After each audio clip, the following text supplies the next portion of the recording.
你而家收聽嘅係普世佳音嘅靈修節目，每日箴言，係由高飛揚傳播製作。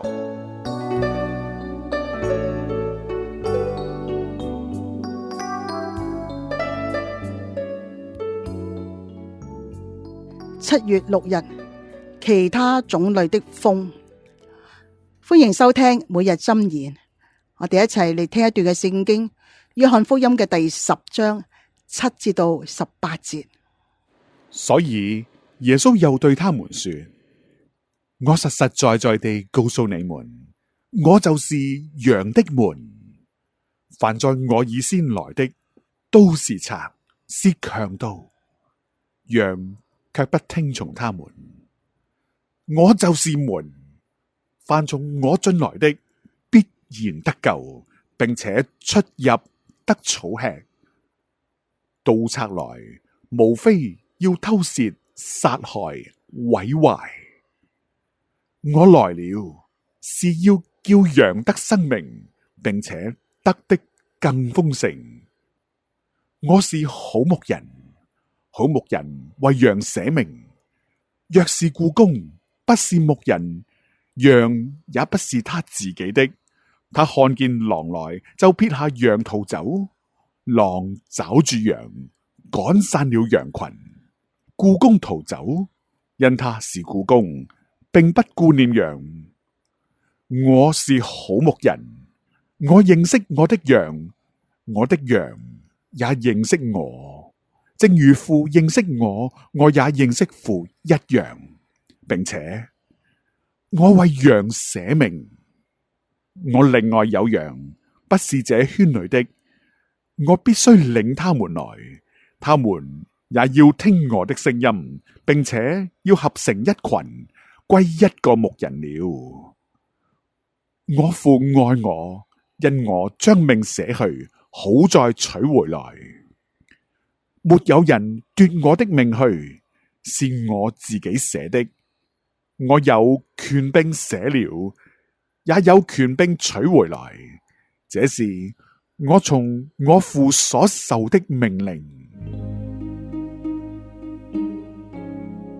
作為一個養蜜蜂嘅人呢，我嘅心胸變得好窄啊！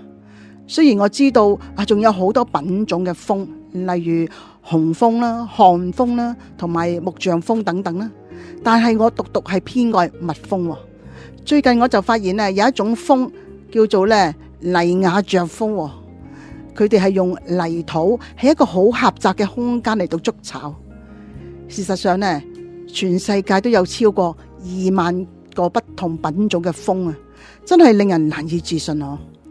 嗱，呢個都可能觸發到我哋嘅好奇心嘅，想知道世界上究竟有幾多個族群呢？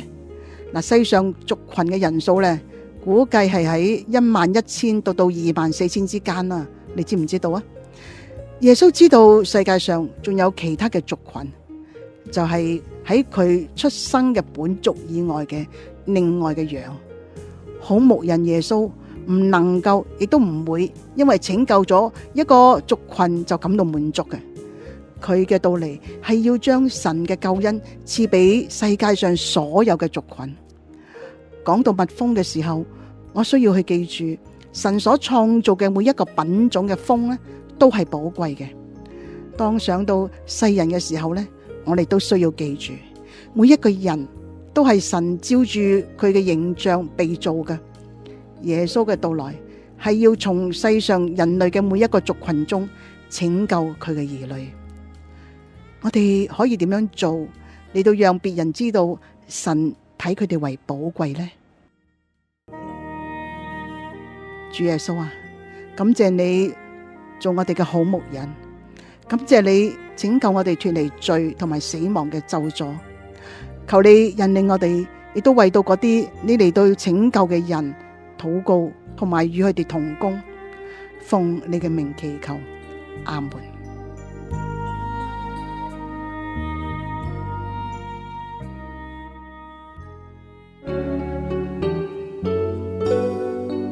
你而家收聽嘅係普世佳音嘅靈修節目，每日箴言，係由高飛揚傳播製作。